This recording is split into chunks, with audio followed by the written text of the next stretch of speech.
Got big plans for back here, Charlie. How are you? Good, and you? All right, and so the plans start with a new foundation for all of the new work, and boy, this has been a challenge, huh? Yeah, we've had a few challenges. One starting with there wasn't a footing under the original foundation, so we're dealing with that, putting a footing in, rebarring to the existing foundation. We're also limited here, even though we have a couple acres here, we really only have access from this side, starting up against the house and working our way back. Why don't we have access to the football field of land behind us? That's all ours, right? Well, over there on the other side there, we have an erosion sock, and that's the no disturb area.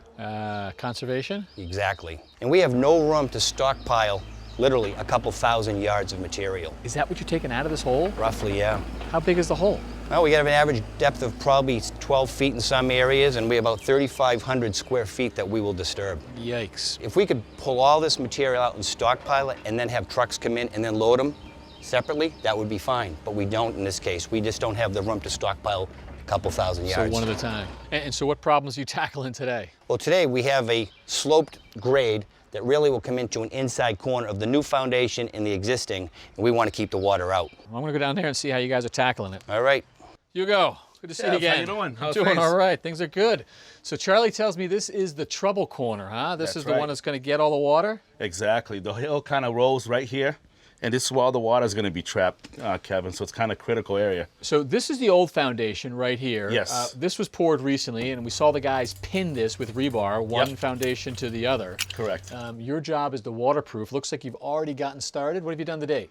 So far, right now, up to this point, we mixed some polyurethane caulking. Yep. So that area will be called the cold joint, and right here is where the transition from the footing to the foundation wall meet, which makes this point critical. So we've detailed all that.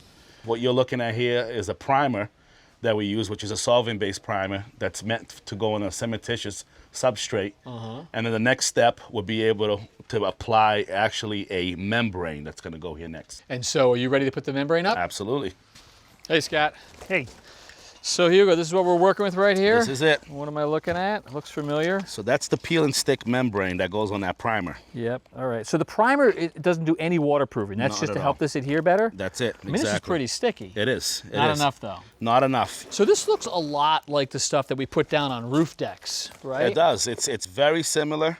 The main difference is this is not meant to be exposed to heat. If you were to apply this on a roof, all the rubberized material that's in it would actually run out. Oh. It's meant to go below grade. So this would melt if we put it up on the It'd roof. become a disaster for sure.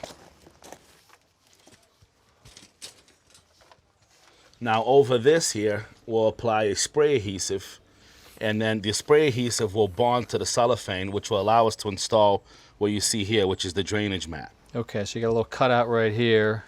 We've seen these before, right? So we've got a little bit, was that a 1/4 inch, 1/2 inch gap right Correct. there? All right, and then which way does this go? So this will get applied over the membrane, as you see there, and it will go like this. So this is going to keep any of the soil out, any of the fines right there, and the idea is that if water hits the foundation, it's got a pathway to travel down and then eventually to that drain? Exactly. It's a great detail, great item to use because it'll keep all the particles from getting in and clogging the system. And what they have here, this is an outside edge that we cut out. Yep. This is an overlap, so when the sheet abuts to the underside of this and the water flows down, it keeps everything protected also. Beautiful. Hugo, thank you for the information. Sounds like we are protected against water. Yes, looking good. Thanks for watching. This Old House has got a video for just about every home improvement project, so be sure to check out the others. And if you like what you see, click on the subscribe button to make sure that you get our newest videos right in your feed.